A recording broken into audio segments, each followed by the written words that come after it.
નમસ્કાર મિત્રો, સ્વાગત છે તમારું યુટ્યુબ ચેનલમાં।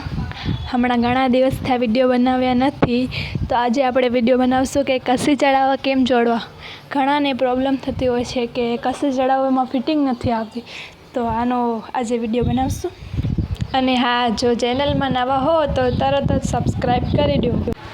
કસી ચડાવવા માટે અહીં ચોરસ કપડું લીધું છે।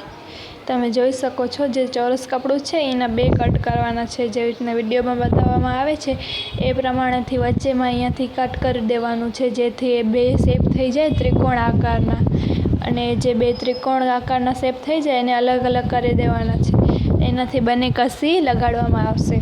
અને તમે જોઈ શકો છો, અહીંયા જે કાંચરીની બા અને થંભલી વચ્ચે અહીંયા કને કસી લગાડવાની હોય છે, એનું પરફેક્શન હોવું જોઈએ, નહીં તેને એની બરાબર ફિટિંગ આવશે નહીં। એના માટે આજે તમને બતાવશું કે કેવી રીતના પરફેક્શન આવે। તો પહેલાં કસીને ઊંધી કરી અને જે શેપ છે ત્યાં કને એને રાખવી, પછી બંનેના જે ખૂણા છે એ બરાબર જોઈ લેવા કે બરાબર આવે છે। જે કાંચરીનો ખૂણો છે એનાથી કસીનો ખૂણો થોડોક આગળ રાખો, જેનાથી એ સિલાઈમાં જાય અને બરાબર આવી જાય। જેમ વિડીયોમાં બતાવવામાં આવે છે એવી રીતના એટલું કપડું તમને થોડુંક રાખી દેવાનું છે, અને પછી જે અહીંયા સિલાઈ મારવાની છે। તો આપણે સિલાઈ મારીએ છીએ અહીંયા કને એક સાઈડમાં, અહીંયા કને સિલાઈ મારી છે,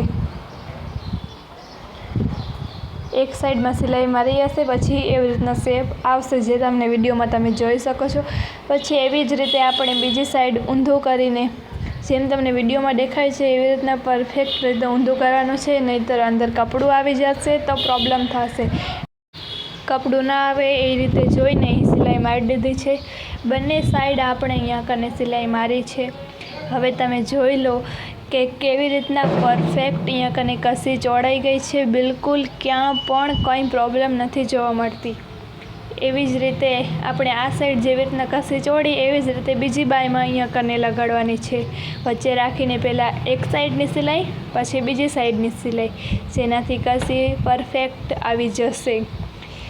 તમે જો વિડીયોમાં જોઈ શકો છો કેવી રીતના પરફેક્ટ આવી ગઈ છે। વિડીયો ગમે તો લાઇક, શેર અને સબસ્ક્રાઈબ।